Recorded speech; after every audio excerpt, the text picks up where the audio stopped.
Welcome, everybody, to another edition of The Hurry Up. I'm your host, Adam. Let's get into this. So, by now, if you were sleeping under a rock, you know that Daniel Jones was signed to a 4-year deal, $160 million, $40 million a year, 82 plus guaranteed over the first 2 years.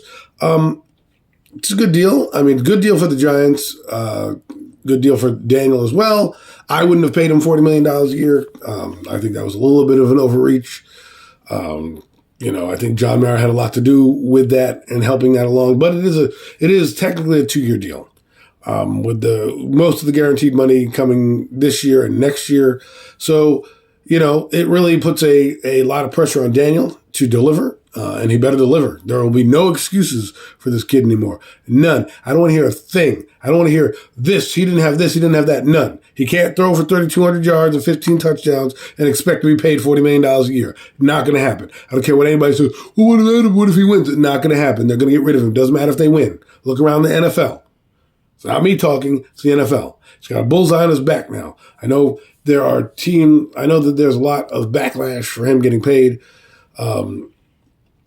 because Lamar Jackson's not paid or this guy's not paid. Who cares? Don't worry about that. But what he's got to do is now deliver. You think all the Daniel Jones lovers, he's got to deliver. I don't want to hear any more excuses about this guy. All right? I don't want to hear nothing. I don't want to hear, he wins if you win it. No, it's not going to happen for me. This guy has now got to be a top passer in the league. That's what he's got to be. They're trying to pay you like one. You're trying to earn $92 or $82 million guaranteed. You better damn well deliver. And don't deliver against booty-ass teams and show me off like you're doing something. Colts, shitty-ass Vikings team. No, I need you to win the big games. Win them. Oh, well, 6 fourth quarter comebacks. Yeah, okay. We'll see. Deliver a Lombardi, and that contract will be justified. Don't deliver a Lombardi, and your ass will be out on the street.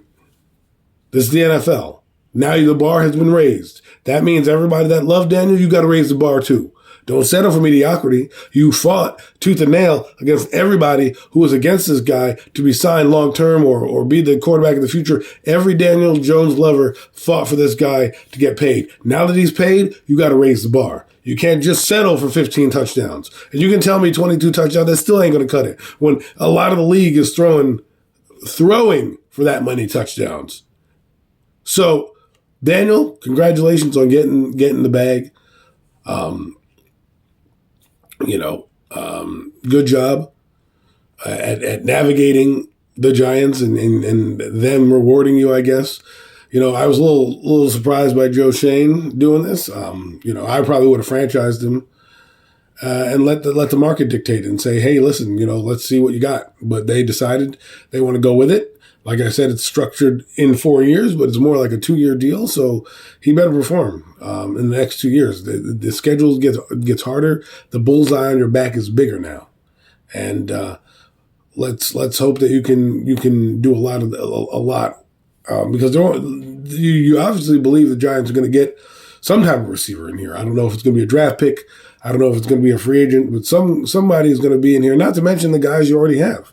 I mean, the Giants are probably going to bring back Slayton. Isaiah Hodgins is already brought back. Richie James probably going to be brought back. Darius Slayton. You're probably going to see Sterling Shepard here. And then you're probably going to see a couple, a veteran or two, and then a draft pick or two. And those guys will be, not to mention a guy like Colin Johnson, who was having a good season prior to blowing his Achilles. So there's going to be a lot of weapons thrown at Daniel. Now it's time for him to grow. And also, I want to see what the Giants do with the evolution of the offense. Remember, last year they built it around Saquon Barkley. And Saquon Barkley is back, which, let's talk about him for a minute. I feel bad for Saquon Barkley in all this. Everyone's like, oh, well, he's come back. Yeah, but he's come back for less than number. He's asking for more. The Giants put 12.5 on the table for him yearly. He said no to that. Now he's getting 10.5. So he's losing $2 million more that he would have had in his pocket to come back right now with Daniel Jones. So, I mean, you want to talk about a guy who's really taking a discount, who really is, probably more of a face of the franchise and deserves to be paid? It's Saquon Barkley. And we'll see where they go from here. There's a lot of tight ends in this draft that I would look for if I'm the Giants. There's a lot of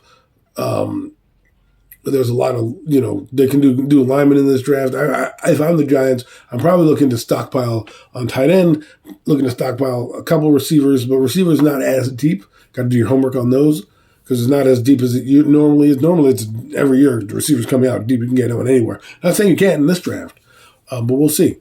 We'll see what the Giants are looking for. Because once you bring in a guy, let's say a Jalen Hyatt, let's say an Addison, you can't be doing no 5-yard dinks and dunks. You can't be throwing no 6 yards a pass attempt. You've got to open it up. And what that will do is it will bring down a certain stat. The interception stat was probably that probably will go up a little bit more because now you're putting the ball in harm's way. Remember last year, a lot of people were talking about the EPA and percentage of interceptions.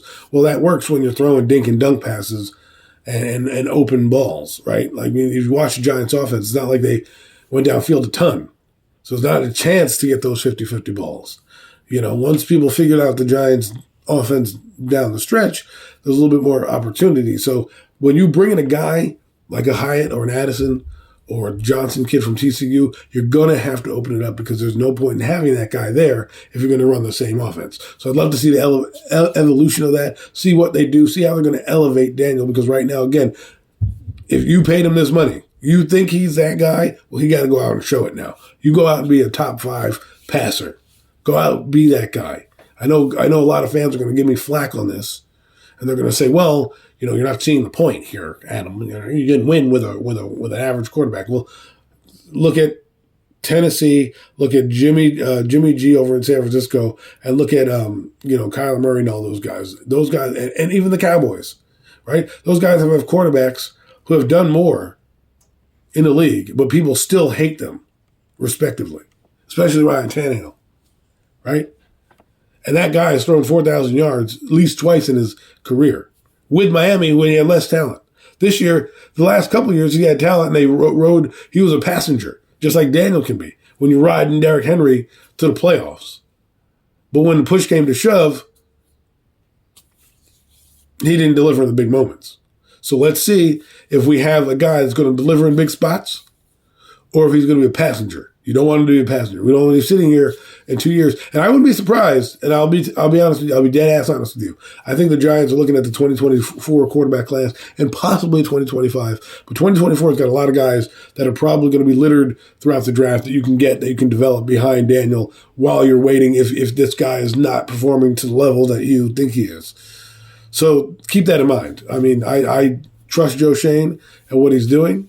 We'll see how this pans out for them.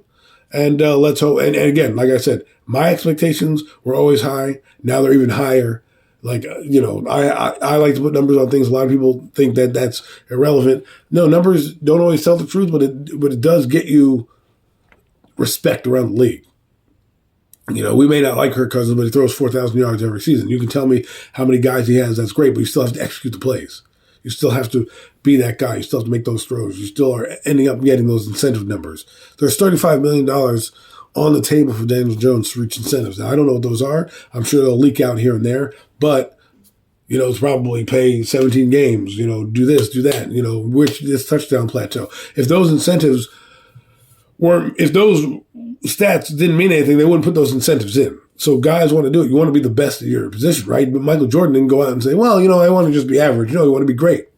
And I expect every athlete to do that. And I expect my quarterback to be the talk of the town. I want to take pride in saying, you can't see Chiefs fans. They take pride in Mahomes being number one. Burrow and all them other guys, Herbert. They know every year. I want that with Daniel. I don't accept mediocrity. And I don't accept average. A lot of fans got delusional over this average play that he had. You got to be above average now. You got to be the reason they win, not a passenger like Tannehill. Show me that you're an elite quarterback and you get paid as such, and then we can discuss whether the contract was worth it. But he is signed. We can now all sit back and relax and see what the rest of the offseason brings. I hope they can extend Thomas and Dexter Lawrence, guys who have proven in their years to be good players from the jump. Just saying. So hopefully they can lock those guys up. Maybe they'll restructure Leonard Williams. I feel like Leonard Williams is never going to leave the Giants. Not that I want him to, but, constantly kicking the can down the road. He's going to, and producing, he's going to be here. And hopefully he's here for a while. And McKinney, those kind of guys, I don't know what they're going to do with Julian Love. I don't know if he's priced themselves out of there. You can't just give everybody the contract that they want. This is the NFL. They have a salary cap. Things get eaten up. It just happens. They drafted his replacement in Dane Belton. They have Tony Pinnock right behind him. I think those are the two guys you're going to start to see if Love leaves. And maybe Landon Collins, I wouldn't bring him back either, but we'll see. There's a lot of guys that still need to be signed that might ask for more money or maybe placed out. Guy like O'Shane Ximines. See you later. Bye. Darius Slayton. Who knows? I just said he would be re-signed probably because of familiarity, but somebody could throw a couple more dollars at him. We shall see. But the offseason is just beginning as the franchise tags were designated yesterday. Next week, free agency will really open up. You'll really get to see where the Giants are going. I hear that they're trying to go after a linebacker. I don't know after these signings how big of a linebacker they're going to get. They might get a guy like Tremont Edmonds. They may get a guy like T.J. Edwards from Philadelphia. Hey, the ex-Philadelphia assistant GM that we have right now, he was in Philadelphia as a player personnel guy. I'm sure Joe Shane's going to lean on him and say, hey, what do you know about T.J. Edwards? Can he fit in this system? And away you go. This has been another edition of The Hurry Up. I'm your host, Adam. Look for me on Premium Takes with my four horsemen. Throw the fours up at them. We're going to try to get that show out to you, pump it out every Sunday to give you the up-to-date sports information and knowledge, and just to entertain you sometimes when it's in the dull seasons of the off season. But hey, lots going on. So we'll be there to cover it all. Hope you enjoyed it. See you next time.